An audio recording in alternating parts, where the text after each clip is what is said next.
if you want to invite some of your friends out on your birthday or an anniversary or maybe like Sunday after church, you can just come right there on the outside and you'll surely have a good time on the outside.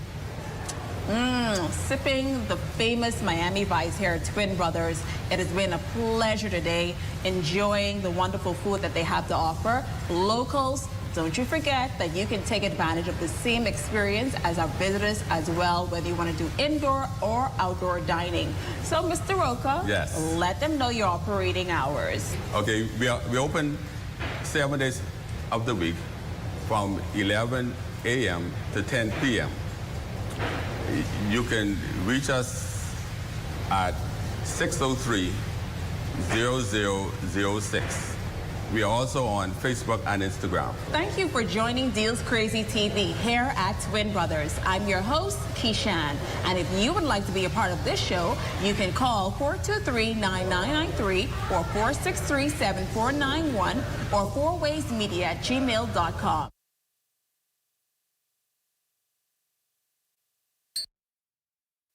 At the House of Assembly, I'm Lakush Lapinder. This is ZNS.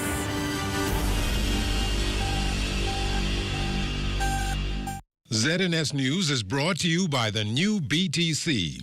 Fiber is here. Faster, stronger, more reliable. Together, we are unstoppable. Switch today.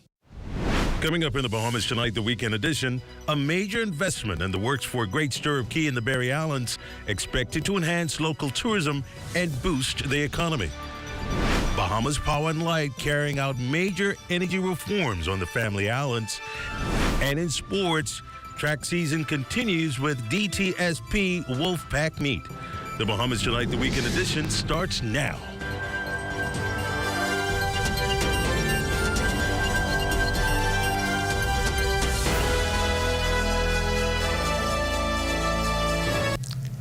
Welcome to the Bahamas Tonight, the weekend edition. Good evening, I'm Desmond Saunders. Thanks for joining us. Great Stirrup Cay in the Barry Islands to benefit from a multi-million-dollar investment expected to boost the local economy, enhance the tourism product, and provide numerous opportunities for Bahamians. Government officials traveled to Great Stirrup Cay in the Barry Islands for a ceremony marking a new chapter in Norwegian Cruise Line's their half-century story in the Bahamas. Corval Pyfrom reports.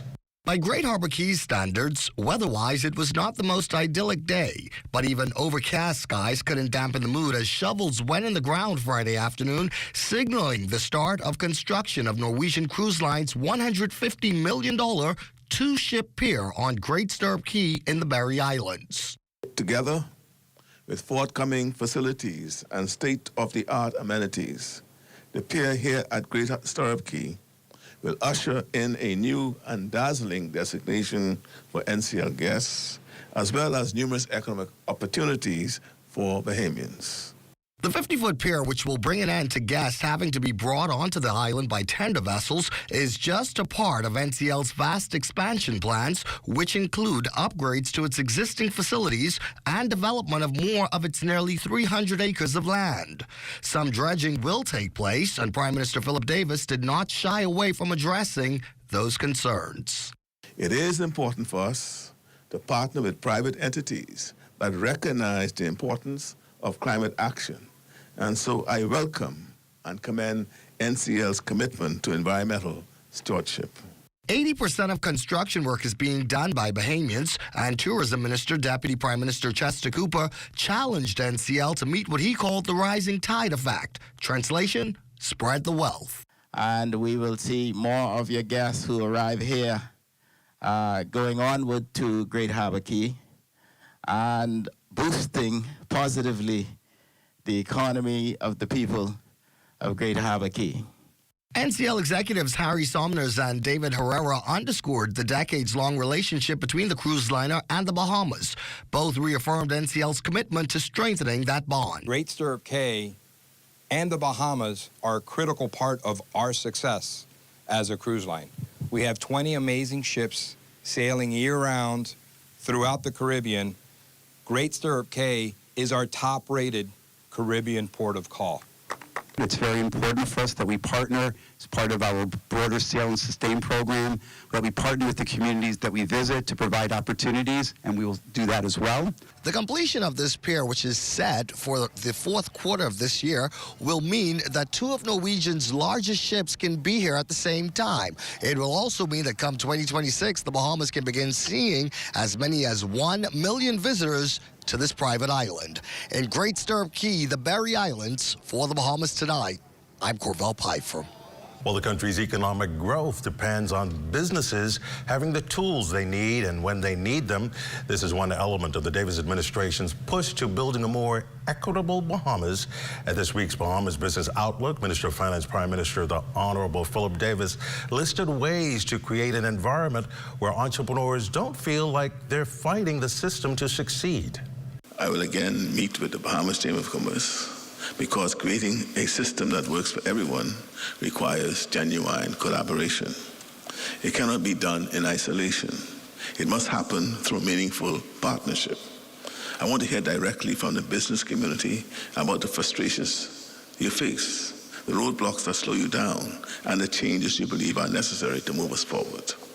Together, we can identify these issues and decisive steps to remove the barriers standing in the way of Bahamian entrepreneurs and businesses. Prime Minister Davis assures that the recent $30 million grant for the Bahamas Development Bank, funded by the African Export-Import Bank, will provide much-needed access to capital for small businesses and new market entrants. It's a move his administration believes will close the financial gaps for entrepreneurs. This revitalization will empower the Bahamas Development Bank to fulfill its mandate in ways that were previously impossible. We are now positioned to drive family island development, invest in food security and smart agriculture, expand exports, and much more. This is not just an injection of cash. It is a renewed commitment to supporting Bahamians who dare to dream big and build boldly. Key energy projects on tap for the family islands. Bahamas Power and Light CEO Tony Seymour announcing the start of microgrid projects in Abaco and Eleuthera within the first half of the year. Addressing stakeholders at this year's Bahamas Business Outlook, Seymour says the energy initiatives will be funded by BPL in partnership with the government and several independent power producers. Our microgrid models are tailored to each island's geographic and socioeconomic landscapes. By taking advantage of local characteristics, we are committed to building renewable energy systems that address specific community needs. Each of these microgrids will incorporate solar power, a resource abundantly available across our archipelago. This strategic approach will significantly reduce our dependency on imported fuels and enhance our energy security. Moreover, these projects will fortify our islands against external supply disruption, ensuring that we are less vulnerable to fuel shortages or difficulties accessing spare parts for aging infrastructure. The true beauty of our microgrid initiatives is their scalability. This means that our islands can gradually enhance their energy infrastructure in alignment with the demand and available resources. Seymour says these projects are valuable for their energy benefits and the opportunities they create for Bahamians. She adds they will also pave the way for new energy jobs and allow BPL's teams to upskill and sustain its operations for the future. The BPL's chief also announcing the construction of its liquefied natural gas project in New Providence. We are proud to announce that our partner, Bahamas Utility Holdings, is expected to start construction on the first phase of the LNG terminal, which is the initial step to making LNG available for use at our two plants in New Providence. Simultaneously with the construction of the terminal, we will continue to add generating capacity to the New Providence grid, with BUH providing another 60 megawatts of high-efficiency engines to meet New Providence's growing energy needs. Chinese ambassador to the Bahamas, Her Excellency Yang Jierong, highlighting what she says is a strong trade relationship between China and the Bahamas at the 33rd Annual Bahamas Business Outlook Conference held at the Bahama Convention Center on Thursday. Jierong says that while trade between both countries has more than doubled since last year, the introduction of trading high-quality Bahamian goods to China can result in even higher profits. The Bahamian lobsters and seafood and rum and also your traditional handicrafts are of high quality and in very good reputation. So I do see export potential here. We hope that Bahamian enterprises and entrepreneurs here present, you can all, explore further the potential of China's mega market and promote the export of Bahamian high-quality goods to China. The Chinese ambassador says that with both the Bahamas and China being market systems, she's confident that further investment projects will prove beneficial to both economies. So China and the Bahamas, we are both market economies. We respect the principles of market and entrepreneurs in developing bilateral trade. Although there are many challenges, in reality, we believe that with a continuous exploration of both sides and with support of entrepreneurs, we will be able to achieve high-quality development of China-Bahamas trade, and which will benefit the two countries and the two peoples. You're watching The Bahamas Tonight, the weekend edition. There's more after this.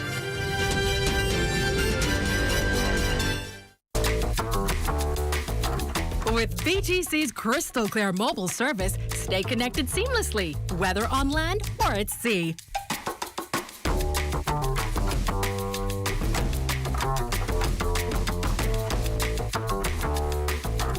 Our reliable postpaid plans keep your loved ones closer, no matter where life takes you.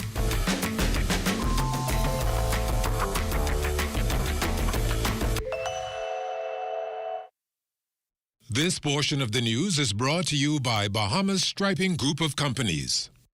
Welcome back to The Bahamas Tonight, the weekend edition. Thank you so much for staying with us. Tonight, we head to Washington, D.C., the United States Capitol. Our Devontae Hanna is there just days before Monday's historic inauguration and swearing in President-elect Donald Trump. Tonight, he has a sneak peek of some of the preparations and plans for the night from our very own ZNS team. The Broadcasting Corporation of the Bahamas' coverage of the inauguration of the 47th President of the United States of America is proudly brought to you by the Ministry of Foreign Affairs, the Ministry of Tourism, Bahamas Striping Group of Companies, Rocky Farms Nursery, J.S. Johnson Insurance, Janae's Fashions, Baja Retreat, and the SBDC, the Small Business Development Center of the Bahamas. Things are now starting to get in gear here in Washington, D.C. for the inauguration of the 47th President of the United States of America. On Monday, Donald J. Trump will be sworn in for a second term in office. And as you can imagine, preparation is now underway and has been underway for the past several weeks. But we can see where there are more security officers and security actually being boosted here on the ground. Fences are now being erected and some roads even closed.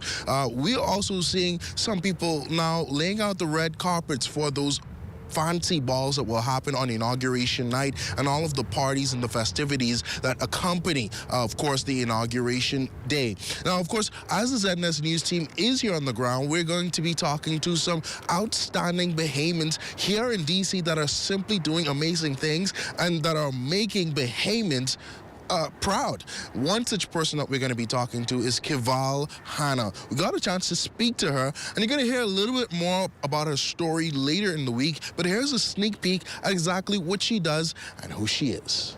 My career, coming from an island nation, always navigating itself in the world, I truly believe that I wanted to do things that helped, one, build trust, build accountability, but also build our resilience. And so my career started at the World Bank, where I worked hand in hand with 20+ countries, governments, advisors, business to really think about how do you make development actually sustainable and meaningful for all. And my commitment to equity and economic inclusion has really been the thread line through what I do. And today I work at a communications firm called Edelman, where I lead our DC's social impact and sustainability practice. And you're going to hear more from Kival later on in the week. It's going to be an amazing story talking about a small town girl that came to this big city and did absolutely astonishing things.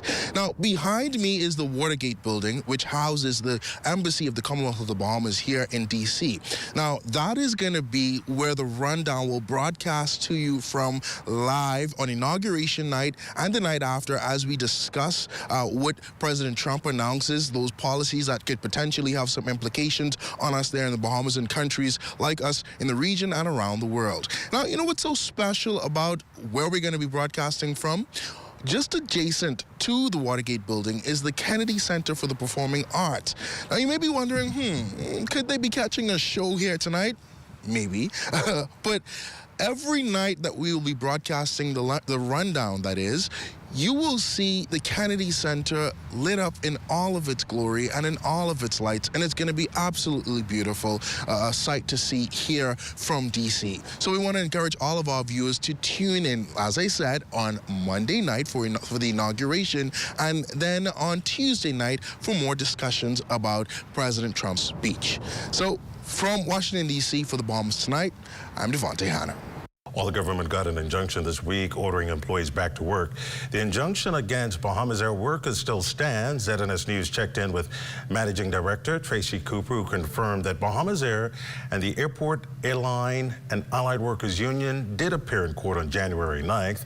Ms. Cooper says while that court matter continues, the injunction still stands. We went to court to ask for an injunction, and that injunction was to just not have any more damages done to the operation, and that injunction from the courts is still in place. Now, that mass sick-out at Bahamas Air affected operations from December 17th to the 24th. At the height of holiday travel, passengers who were affected were rerouted or provided with new tickets where necessary. Mr. Cooper said things are back to normal at Bahamas Air, and executives remain committed to working things out with the Airport, Airline, and Allied Workers Union. 2 days before the action by the AAAW, we actually were in communication with them. And we were doing this through the help of the Department of Labor and the Director of Labor. And so the action on the 17th or the 18th of December was a bit of a surprise. It doesn't say that Bahamas Air will stop talking to the union. We have an obligation of which to have open and proper dialogue with the union, and we'll continue to do that.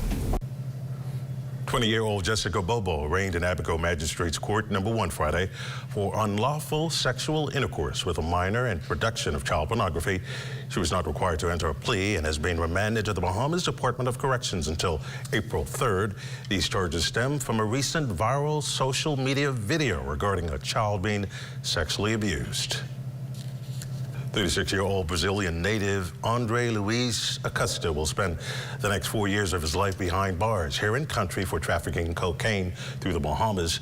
That sentence, handed down by Chief Magistrate Roberto Reckley, follows Acosta's first arraignment back in October 2023. That's when police caught him with 480 kilos of cocaine with an estimated street value of $9.6 million. In that bus, police also seized a red, white, and blue Piper Seneca twin-engine aircraft. During that arrest, Acosta was charged with conspiracy to possess dangerous drugs, namely cocaine, with intent to supply, and other related charges, including the possession and importation of cocaine. Police need your help tonight in locating a young male wanted by the Criminal Investigations Department in Grand Bahama for possession of a firearm with intent to endanger life. His name is Jamaro Roll, 49 Explorers Way West was his last known address. He's of dark complexion, stands 6 feet 4 inches tall, weighing 200 pounds.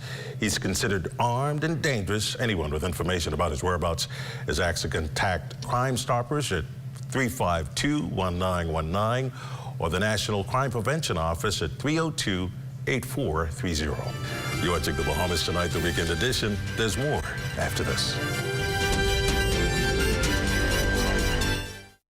Were here at the Nassau Village Community Center project, where over the past 17 months, we've hired over 20 Bahamian subcontractors to bring this beautiful project to fruition. I've been living in Nassau Village for more than 19 years, and to see a project like this bring great joy and pride to me. This state-of-the-art multi-purpose community center will serve as a crime-fighting initiative in the community. Also help with the education of our kids in this community and a hurricane shelter. Yeah, and it also shows what we as Bahamians can achieve when we work hand in hand with each other. We have the technical know-how, and we can pretty much deliver on any project here in the Bahamas or in the world. Bahamas Stripe and the Bahamian Company, they prove that they believe in Bahamians. Based on the outcome of this project, I don't think they're disappointed in giving a small person an opportunity to do a job such as this. The more opportunity they get, the more opportunity we will get. If you look around and see the work done so far, it just shows what we as Bahamians can do. At Shell, we say refresh, refuel, rejoice. This Christmas, every $20 fuel up earns you a ticket to over $25,000 in joyful giveaways. Refresh your holiday mood with lavish hotel vouchers, exclusive spa treatments, and high-end shopping vouchers. Fuel up and submit your receipt by WhatsApp to 422-0271 for a chance to win with Shell. Drive to Shell. Fuel up and enter to win your share of $25,000 in giveaways for a December to remember. Terms and conditions apply.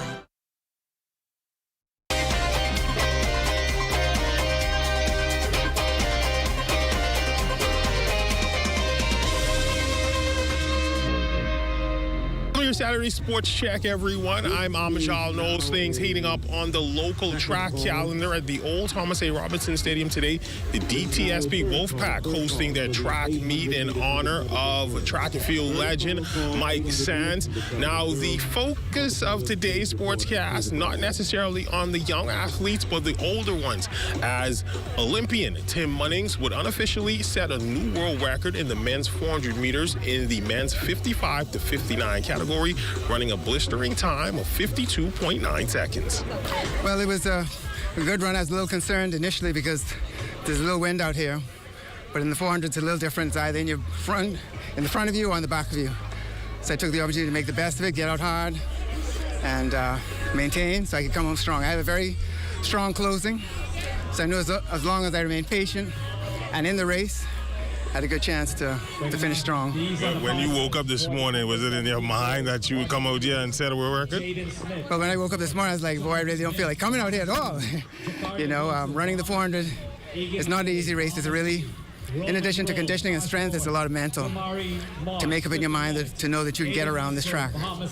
But once I made up my mind, I focused on winning. I know I was up against a younger generation, but ever since I've been running against persons a lot younger than me, even in my prime.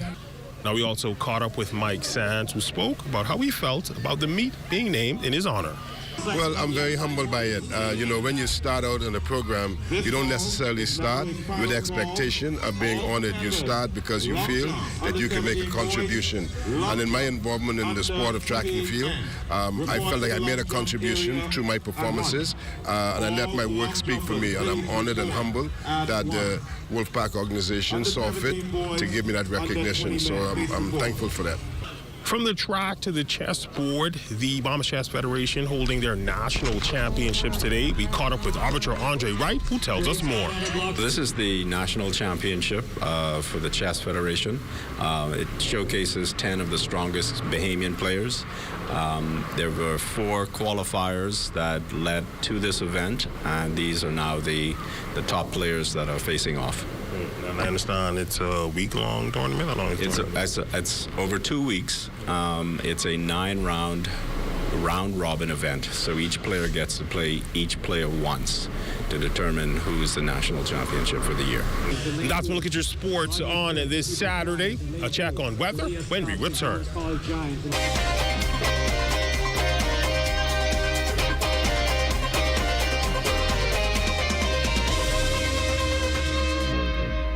Hi, I'm Brent Burrows, Vice President of Retail and Sales at CBS Bahamas and the CBS Pro Store. Not only do we guarantee the best prices on all your favorite building materials, but we're proud to offer the best delivery program in all of Nassau. Whether you buy 1 box of screws or a truckload of plywood, Island-wide delivery is just $5. And for our Family Island customers, we're proud to offer complimentary drop-off to the mailboat of your choice. Visit us today at the CBS Pro Store on Robinson Road and check out our website to set up your next delivery. Here at Immigration Care Service, you can trust us, especially if you have experienced issues or problems with the U.S. immigration at the borders. We'll do our best to provide options and solutions to immigration roadblocks, so travelers can continue visiting the U.S. and residents can continue living their lives in the U.S. without worries. The best part? Our services are affordable and accessible. Take the mystery, confusion, and fear out of your immigration concerns. Contact Immigration Care Service today. For hurricane season, we got impact windows and doors. For protection, just come to our store. Plus we got tiles to pretty up your walls and your floors. We love to brighten up for that big bad storm. Porcelain tiles, blank tiles, mosaic tiles, a variety of styles. Before things get right, they gotta be rough. That's why we got the best deals in the whole Bahamas. Hey, hey, good to grow. Keeping you in the know. Keeping you in the know. Cause it's good enough to eat and it's good to grow. It's good enough to eat and it's good to grow. Meet Agriculture Extension Officer Ariana Knowles. She recently returned from a seminar all the way in China on international trade for agricultural products. The seminar was for 21 days. There was about 19 participants from 7 different countries. There was 2 participants from the Bahamas. Me and another person was selected to attend the seminar. During the seminar, the group visited 4 cities in China where they toured a number of factories and farms. Well, the most interesting company for me was a poultry production. It was a company called Nanyang Food Co. And they basically do breeding. They do breeding, broiler production, and from like the chicken farms and stuff like that, they use like the waste from, not the chicken farms, the waste from like the factory. They use that to like make fertilizers and stuff like that. And with gaining a wealth of knowledge in this seminar, here's what Knowles thinks we can implement here in the Bahamas to improve the agricultural sector. Adopt modern farming technology, enhance education and training to farmers, like workshops on sustainable farming practices, pest management, and technology use.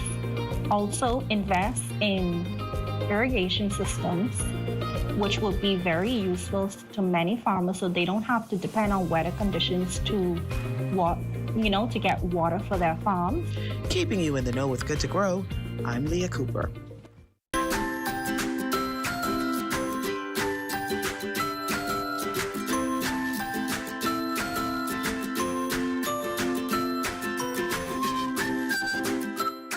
Time now for a check on tonight's weather forecast. Chief Meteorologist Basil Dean joins us with the latest temperatures. Good evening, Basil.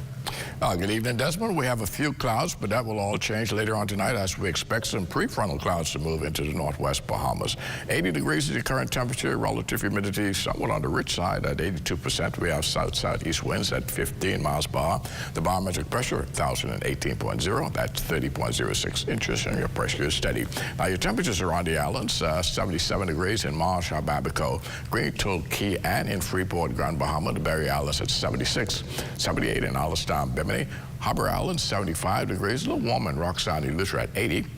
82 in Fresh Creek, Central Andros. In Kemp's, based on Andros, Black Point, Exuma, the Mercury Column at 85. 79 in Otterstown, Cadala, San Salvador, and in Rumkey, Georgetown, Exuma, 81 degrees. 80s in Ragged Island, Clownstown, Long Island, and Crooked Island.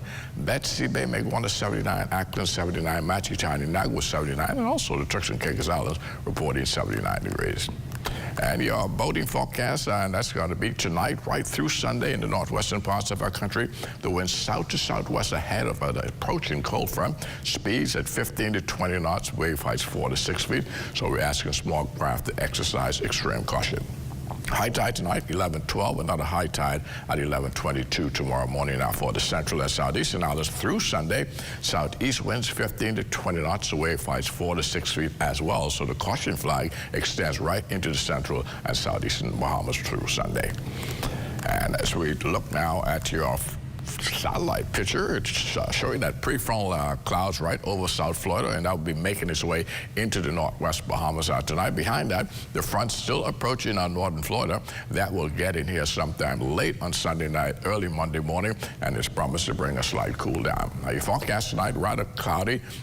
As that prefrontal activity gets a little closer, breezy conditions are somewhat on the warm side with your low temperature around 73 degrees. And tomorrow, partly sunny, breezy, and pleasant.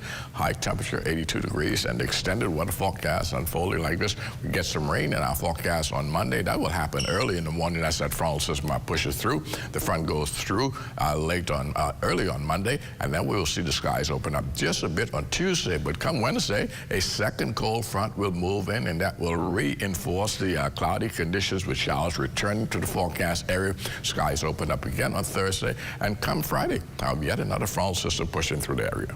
Desmond. That ends the Bahamas Tonight, the weekend edition. We thank you for continuing to make ZNS your first choice for news and information, as only the sun covers the Bahamas better than ZNS. On behalf of the entire team, thanks for watching. Have a good night. See you back here Sunday.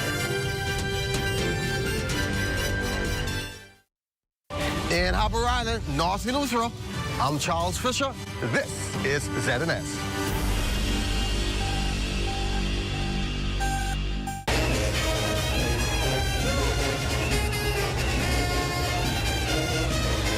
So obviously, as we have mentioned earlier on,